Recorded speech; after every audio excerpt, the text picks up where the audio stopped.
Hello friends, good evening. आज आपकी new class English की स्टार्ट हो रही है। जैसा कि हमने पिछले क्लास में एक कॉमन एरिया क्लास कर चुके हैं, तो उसी सेशन को एक या दो हो चुके हैं। उसी सेशन को मैं आज आगे कंटिन्यू करना चाहूँगा। तो जैसे कि पिछली क्लास में हमने कुछ क्वेश्चंस किए थे, आई होप कि आपको सब समझ में आए होंगे। और सेम सेम वैसे ही क्वेश्चंस मैं आज भी आपके लिए लाया हूँ। तो मैं चाहूँगा कि आप सभी क्वेश्चंस को ध्यानपूर्वक देखें। पहले आप देखिए 2-3 सेकंड, उसको समझिए कि क्या उसमें गलतियाँ हैं, क्या नहीं है। फिर उस हिसाब से हम आपको बताएंगे। तो सबसे पहले आप देखिए सेंटेंस को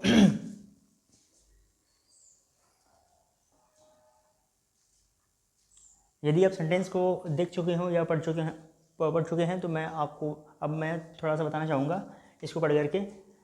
In my coaching, there is a boy who has met me yesterday, but now he is saying that I don't know you. इस सेंटेंस में आपको बताना है कि क्या मिस्टेक है। अब पहले इस सेंटेंस को मैं थोड़ा सा क्लेरिफाई कर देना चाहता हूँ कि एक सेंटेंस है, बट इस सेंटेंस में पार्ट हैं, अलग अलग क्लासें हैं। मतलब आप जानते हो कि एक सेंटेंस 2-3 क्लास से बन सकता है, मतलब मैक्सिमम 2 क्लास से बनता है। हम 3 क्लास भी ऐड कर सकते हैं, वो जो डिपेंड अपने पर करता है। लेकिन एक सेंटेंस में हम मेनली 2 क्लास ऐड करते हैं। आप इसमें देख सकते हो 2 क्लास है। In my coaching there is a boy, यहाँ पर आपका एक क्लास है। एक सेंटेंस पूरा पूर्ण मीनिंग दे रहा है। यहाँ पर दूसरा who has met me yesterday, ये आपका सेकंड क्लास है। मतलब कि इसको आप समझिए क्लास नंबर 1 एंड इसको आप समझिए क्लास नंबर 2। एंड यहाँ से देखिए बट नाउ से भी एक और मैं सेंटेंस लिखा हूँ। इसमें भी 2 क्लास है, इस बट नाउ के बाद भी एक क्लास है, एक क्लास नंबर 4 एंड एक class number 5, sorry class number 3 है एंड एक क्लास नंबर आपकी 4।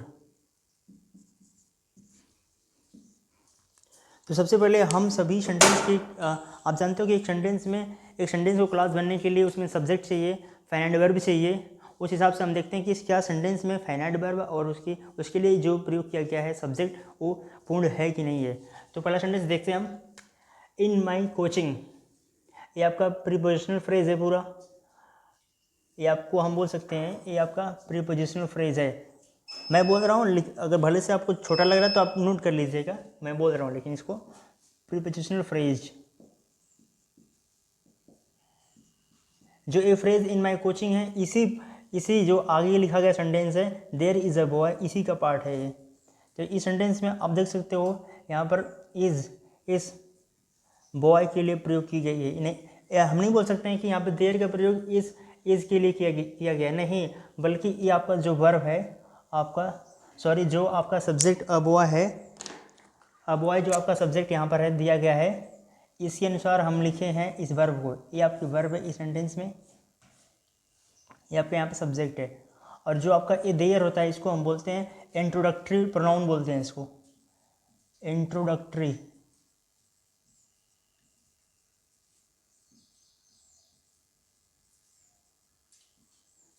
इस सेंटेंस में हम कब लिखते हैं? जब हमें किसी चीज़ को बताना हो कि कोई चीज़ कहीं पर है, मतलब कि कोई whenever we have to talk about that is something, कोई चीज़ किसी चीज़ में है, तो उस चीज़ को बताने के लिए हम प्रयोग करते हैं देयर का। जैसे कि हमारे बॉडी में 2 हड्डियाँ होती हैं, तो हम बोल सकते हैं कि there are 206 bones in our body. जैसे कि बोलना हो कि इस कमरे में 2 बल्ब हैं, तो there are 2 bulbs in this room. उसी तरीके से इस सेंटेंस लिखा गया है कि इस कोचिंग में, इन माई कोचिंग, मेरे कोचिंग में कितने बच्चे हैं? देयर इज़ अ बॉय, एक लड़का है। आप समझ चुके होंगे यहाँ पर देयर का प्रयोग सेंटेंस में होता है जिसका यहाँ पर कोई मतलब नहीं है, बट वो बताता है कि कोई चीज़ कहीं पर हो, उस चीज़ को बताना हो तो हम देयर का प्रयोग करते हैं। बट यहाँ पर जो सब्जेक्ट प्रयोग किया गया है अब बॉय इस वर्ब के लिए आया है। ये नहीं कि आप नहीं समझोगे कि देयर का प्रयोग इसके लिए आया है, नहीं, ऐसा नहीं हो सकता है कभी भी। जैसे कि एग्जाम्पल मैं दे रहा हूँ आपको, थोड़ा समझ लीजिएगा इस चीज़ को। जैसे कि अगर बोलना हो कोई चीज़, अगर कोई चीज़ सिंगुलर है उसके लिए हमें बात करनी हो, कोई ऐसी चीज़ के बारे में बात कर रहे हैं जो सिंगुलर नंबर में हो, सिंगुलर इन नंबर। जैसे हिंदी में आप समझते हो ना कि जैसे कि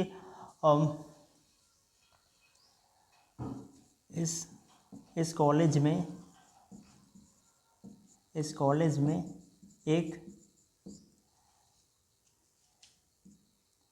एक चपरासी है।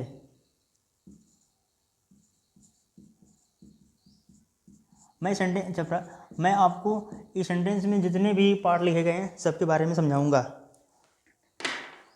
देखिए, अब यहाँ पर हम बात कर रहे हैं किसी इंसान की कहीं पर होने का। कोई इंसान जब कहीं पर होता है तो वहाँ पर हम उसको बताने के लिए, उसकी प्रेजेंस को दिखाने के लिए, उसकी उपस्थिति को बताने के लिए हम देयर का प्रयोग करते हैं। तो सिंपल, तो कोई इंसान कहीं पर है तो वहाँ पर उसको बताने के लिए पहले लिखिए आप देयर। अब देखिए यहाँ पर जो चपरासी है आपका ये सिंगुलर है, किसी एक इंडिविजुअल की बात हो रही है। जब हम सेंटेंस में किसी एक इंडिविजुअल की बात करते हैं, वो चीज़ कहीं पर हो, किसी चीज़ से जुड़ी हुई है, तो वहाँ पर उसको बताने के लिए हम देयर का प्रयोग कर सकते हैं। देयर इज, अब देखो चपरासी की इंग्लिश पियन।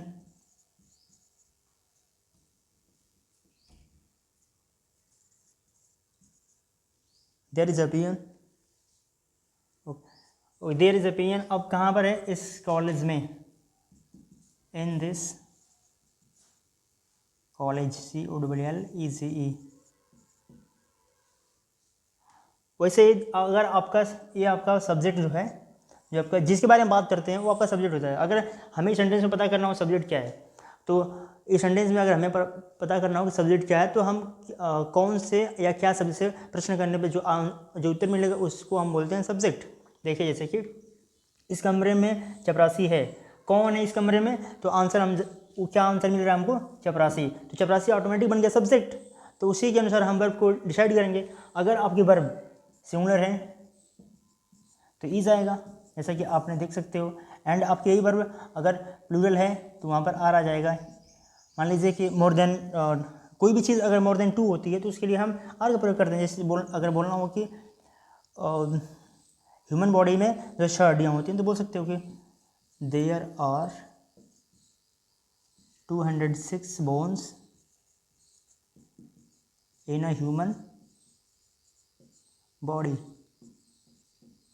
देयर आर देखो आर, यहाँ पर हम किसी बात कर रहे हैं, क्या है हमारी बॉडी में? तो 6 हड्डियाँ। अब उस कंडीशन में ऐसा हमें कुछ बताना हो तो वहाँ पर हम वो चीज़ प्लूरल हो जाएगी। सो वहाँ पर हम आर का प्रयोग कर सकते हैं। आई होप कि आप ये चीज़ समझ चुके होंगे। अब हम आगे बढ़ते हैं सेंटेंस से।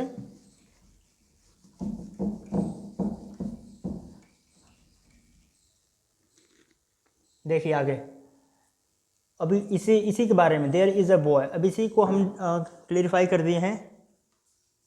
Okay, there is a boy. देखिए इसी के बारे में इसी की एक एडिशनल इन्फॉर्मेशन यहाँ पर दी जा रही है। Who has met me yesterday, कौन मुझसे मिला था? यही लड़का। एक लड़का है, मेरे कोचिंग में एक लड़का है जो मुझसे कल मिला था, who has met me yesterday, जो मुझसे कल मिला था। बट नाउ, अब इसी के बारे में बात हो रही है, आगे एडिशनल इन्फॉर्मेशन इसी की आ रही है। But now he is saying that I don't know you, वो कह रहा है कि मैं आपको नहीं जानता हूँ। तो इस सेंटेंस में आप देख सकते हो हु का जो प्रयोग किया गया है, हु का जो प्रयोग किया गया है, ये आपका है रिलेटिव, प्रोनाउन, जो यहाँ पे सब्जेक्ट के रूप में किया गया है। आपका रिलेटिव प्रोनाउन थोड़ा इसको मैं एलोबरेट कर दे रहा हूँ।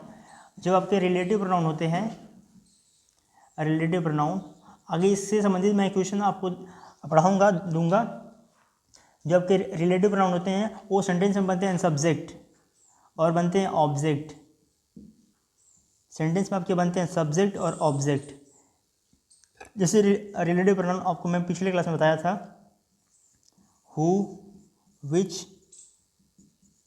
डैट, होम,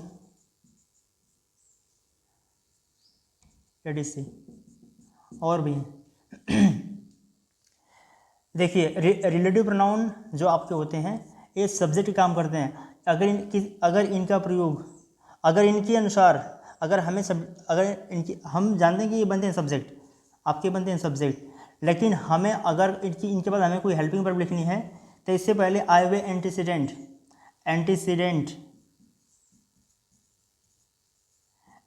को देखना पड़ेगा कि वो सब्जेक्ट में वो आपका सिंगुलर है या प्लूरल है।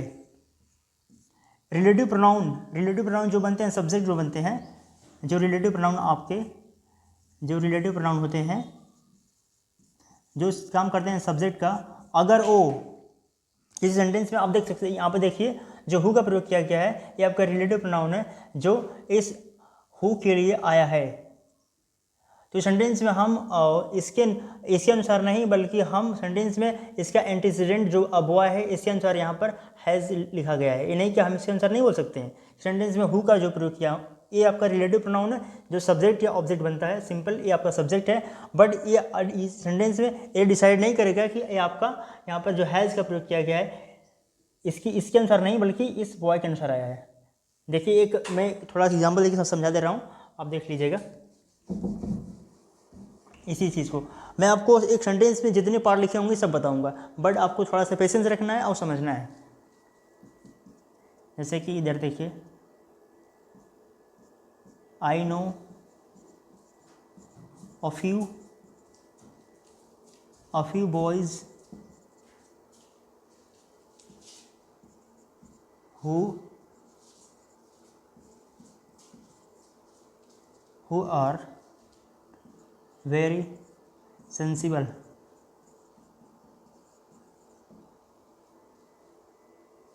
ये छोड़िए, ये आपका नाम इच्छा में नहीं देगा। I know a few boy who has या have come here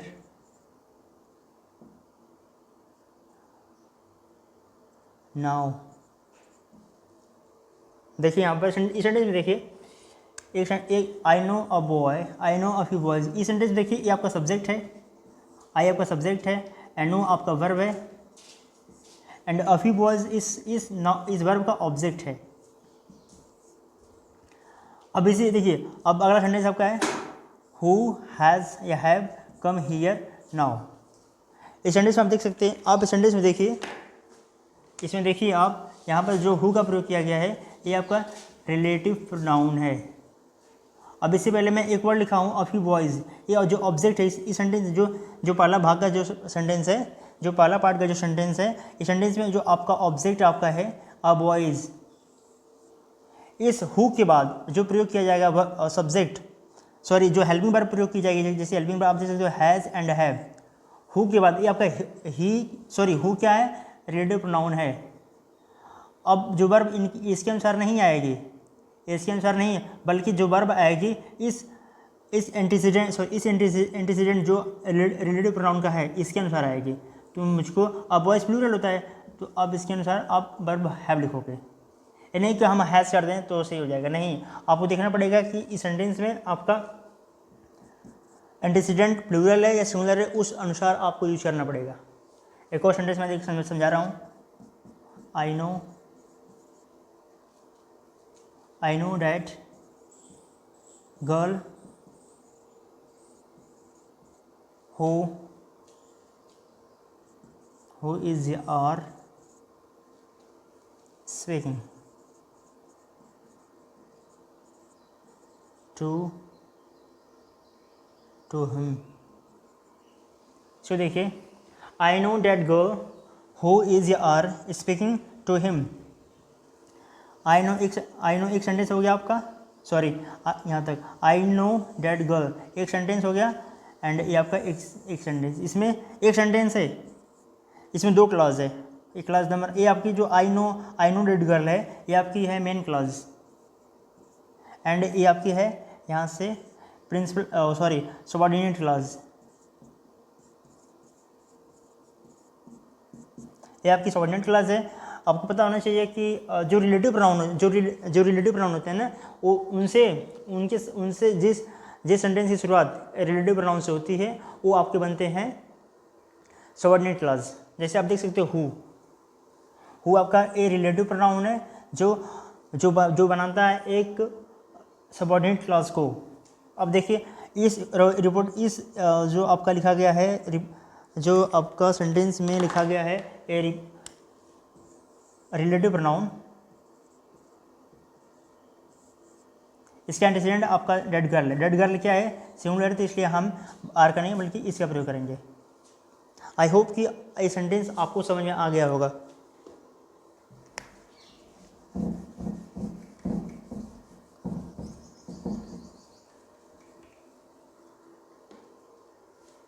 बट अब आगे देखते हैं, इसी के आगे देखते हैं। But now he is saying that, but now, now का प्रयोग हम सिंपल प्रेजेंट में कर सकते हैं, प्रेजेंट कंटिन्यूअस में कर सकते हैं, एंड प्रेजेंट परफेक्ट में भी कर सकते हैं। इसमें देखिए बट नाउ से एक और क्लास जुड़ी है। बट ये आपका होता है कोऑर्डिनेट क्लास, एक कोऑर्डिनेट कंजंक्शन होता है जो एक दूसरे सेंटेंस को जोड़ता है। जैसे इसी सेंटेंस के जो आपकी जो थर्ड क्लास है इसी को जोड़ रहा है बट यहाँ पर आपका कंजंक्शन है, कंजंक्शन, ये इसको बोलते हैं कोऑर्डिनेट कंजंक्शन बोलते हैं इसको। देखिए अब इसी लड़की के बारे में बात हो रही है। He is saying that I don't know you. अब इस सेंटेंस में आप, अब इसमें आई होप कि आप इतना समझ चुके होंगे। अब इसमें आप गलती देखिए, who has met me yesterday. जैसे कि हम जानते हैं कि यस्टरडे का प्रयोग पास्ट में करते हैं, जैसा कि हमें को पता है यस्टरडे पास्ट टेंस में होता है, एंड टुमारो का प्रयोग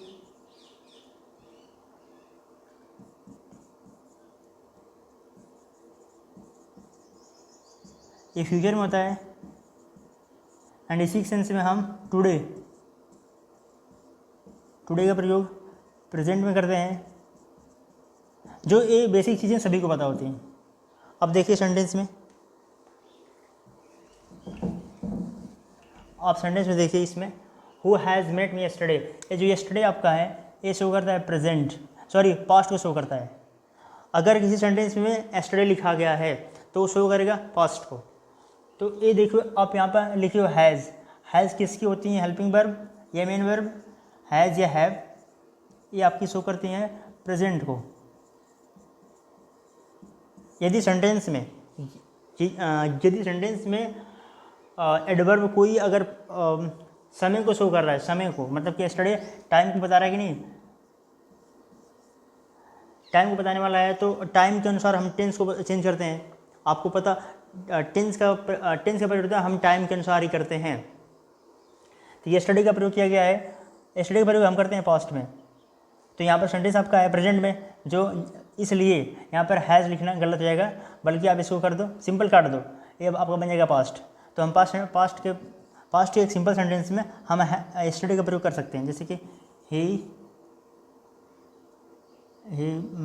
कॉल्ड मी यस्टरडे, ये आपका वर्ब की सेकेंड फॉर्म है, V2 है, जिसका प्रयोग हम करते हैं पास्ट टेंस में। यहाँ इस सेंटेंस में आप समझ चुके होंगे कि इसमें मिस्टेक क्या थी। एक बार फिर से मैं पढ़ दे रहा हूँ सेंटेंस को। In my coaching there is a boy who met me yesterday, मेरे कोचिंग में एक लड़का है जो मुझसे कल मिला था, बट नाउ, लेकिन अब देखिए नाउ लिखा है ना, तो अब इसमें आपका प्रेजेंट टेंस आएगा। He is saying that, now का अगर ये भी टाइम को डिनोट करने वाला वर्ड है, ये इसको भी बोलेंगे, ये आपका एडवर्ब है, ये भी आपका एडवर्ब है यस्टरडे, एडवर्ब ऑफ टाइम इसको बोलते हैं इंग्लिश में। ही इज सेइंग डैट, इस सेंटेंस में आप डैट देखो, ये भी आपका कंजंक्शन है, कंजंक्शन है, जो यहाँ पर इसको हम चाहो तो आप रिलेटिव प्रोनाउन बोल सकते हो, जो कंजंक्शन का काम कर रहा है। आई होप कि आपको जो पहला सेंटेंस मैं समझाया हूँ बिल्कुल समझ में आ चुका होगा। तो मैं इसको मिटा करके मैं चाहूँगा कि आपको सेकंड सेंटेंस समझाऊँ। आप चाहो तो इसका स्क्रीनशॉट या आप चाहो तो इसको नोट कर सकते हो।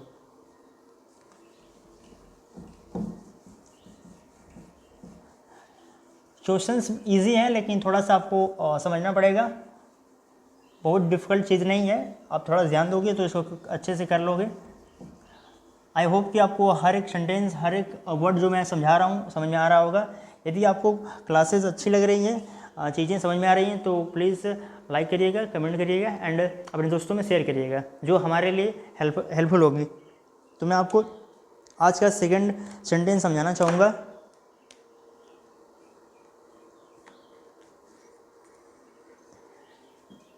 आज का सेकंड सेंटेंस आपका है, it is I whom you know. It is I whom you know. ये आपका थोड़ा सा डिफ़िकल्ट सेंटेंस लग सकता है, लेकिन मैं इसको इजी कर दूंगा। इस सेंटेंस में देखिए, इसमें सबसे पहले देखते हैं होम और जो आपका है। इस सेंटेंस में होम के बाद एक सब्जेक्ट है यहाँ पर, इसी का ये वर्ब है। अब इससे पहले देखिए, ये आपका इट सब्जेक्ट है एंड इज़ आपका इसके लिए ये वर्ब है एंड इसके लिए ये आपका एक कॉम्प्लीमेंट है। इस जो है आपका ये सब्जेक्ट का कॉम्प्लीमेंट है।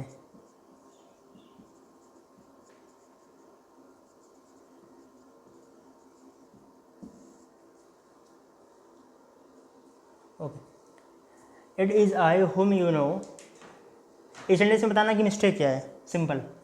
यदि आपको सेंटेंस में समझ में मिस्टेक आ रहा हो तो प्लीज़ कमेंट सेक्शन में बताइएगा, लेकिन मैं आपको अभी इसको बताना चाहूँगा। आप देखिए सेंटेंस में हम सबसे पहले देखते हैं ये होम देखिए, होम से ही आप इस सेंटेंस में पकड़ पाओगे कि मिस्टेक क्या है। होम आपकी होती है रिलेटिव प्रोनाउन। रिलेटिव प्रोनाउन, जैसा कि आप जानते हो कि एक सेंटेंस में सब्जेक्ट और नाउन और प्रोनाउन, एक सेंटेंस में नाउन और प्रोनाउन बनते हैं सब्जेक्ट या ऑब्जेक्ट बनते हैं। एक सेंटेंस में नाउन प्रोनाउन बनते हैं आपके सब्जेक्ट या ऑब्जेक्ट। अब इसमें देखिए, आप इस सेंटेंस में आपको देख सकते हो होम, जो होम लिखा गया है आपका, इसमें इस ऑब्जेक्ट के लिए, इस ऑब्जेक्ट का ये आपका है, इस वर्ब के लिए, जो आपका वर्ब आपका जुनू है, इस वर्ब के लिए ये ऑब्जेक्ट काम कर रहा है। होम यू नो, किसी सेंटेंस में ना जो आपका रिलेटिव प्रोनाउन होता है वो बनता है सब्जेक्ट या ऑब्जेक्ट। इसमें ये आपका यू सब्जेक्ट है एंड नो आपकी वर्ब है। अब नो आपकी वर्ब, आपकी ये वर्ब जो नो होती है, नो ये आपकी होती है ट्रांसिटिव वर्ब होती है। इसके लिए कोई ना कोई ऑब्जेक्ट चाहिए ही। तो आप जानते हो कि रिलेटिव प्रोनाउन को हम सब्जेक्ट ऑब्जेक्ट बना सकते हैं। तो यहाँ पर जो होम का प्रयोग किया गया है, वो आपका यहाँ पर ऑब्जेक्ट है इस वर्ब के लिए। आई होप कि आपको ये समझ में आ चुका होगा। ठीक है, यदि आपका रिलेटिव प्रोनाउन ऑब्जेक्टिव केस में लिखा गया है तो इसके पहले जो हम यूज करेंगे, जो एंटीसीडेंट इसके लिए आएगा वो भी ऑब्जेक्टिव केस में हो जाएगा। तो जो आई लिखे हैं ये गलत है, इसको आप मी कर दीजिए। It is me whom you no, sentence में आपका ये मिस्टेक था। इसी सेंटेंस को थोड़ा सा मैं एक अलग तरीके से, मतलब आई को हम कब सस्टेन कर सकते हैं, कब रख सकते हैं, थोड़ा सा मतलब आप कहीं ना कहीं आप पढ़े होंगे, जानते होंगे कि यदि किसी ऐसे सेंटेंस पढ़े होंगे कि it is I, it is me, whom you know, whom she knows, ऐसे एकदम सेम सेंटेंस मैं दे रहा हूँ आपको समझाने के लिए। It is I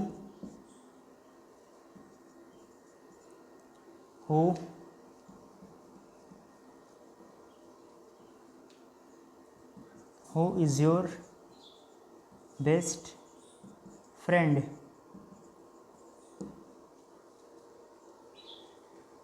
okay, it is I who is your best friend. इस सेंटेंस में आप देखिए, ये सेंटेंस शायद आपका लास्ट क्लास हो सकता है। देखिए सेंटेंस में हु जो आपका क्या है, ये आपका है रिलेटिव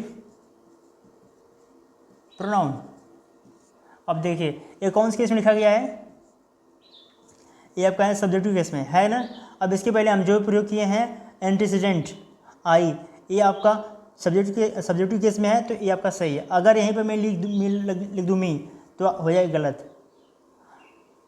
अब इसके लिए देखिए, जब ये सब्जेक्ट बन गया, जब ये सब्जेक्ट बन चुका है तो इसके बाद जो वर्ब आएगी ये डिसाइड नहीं करेगी, ये जो आपका वर्ब है, सॉरी जो आपका रेडियो प्रोनाउन ये डिसाइड नहीं करेगा, बल्कि इससे पहले लिखा हुआ एंटीसीडेंट आई डिसाइड करेगा कि वो वर्ब क्या होगी। मतलब इसके बाद एंटीसीडेंट जो हु के बाद, जो आपका हु के बाद लिखा वर्ब है, ये आपका रेडियो प्रोनाउन है, ये डिसाइड नहीं करेगा, बल्कि इससे पहले आया हुआ एंटीसीडेंट ये डिसाइड करेगा कि वर्ब क्या होगी। तो यहाँ पर आई के लिए हम जैसा कि हमको पता है कि आई के लिए हमेशा हम एम का प्रयोग करते हैं। अब जो कि इज लिखा है गलत है, अब इसको कर दो आई के लिए am. It is I who am your best friend. I hope कि आप समझ चुके होंगे। तो आज इसी के साथ मैं आज आपकी ये क्लास ख़त्म करना चाहूँगा। यदि आपको ये क्लास अच्छी लगी हो तो प्लीज़ लाइक शेयर कमेंट करिएगा। और अच्छा, अब इस सेंटेंस को अपने दोस्तों के बीच में या अपने किसी से भी चाहो तो डिस्कस कर सकते हो। बहुत ईजी टू अंडरस्टैंड है। Thank you.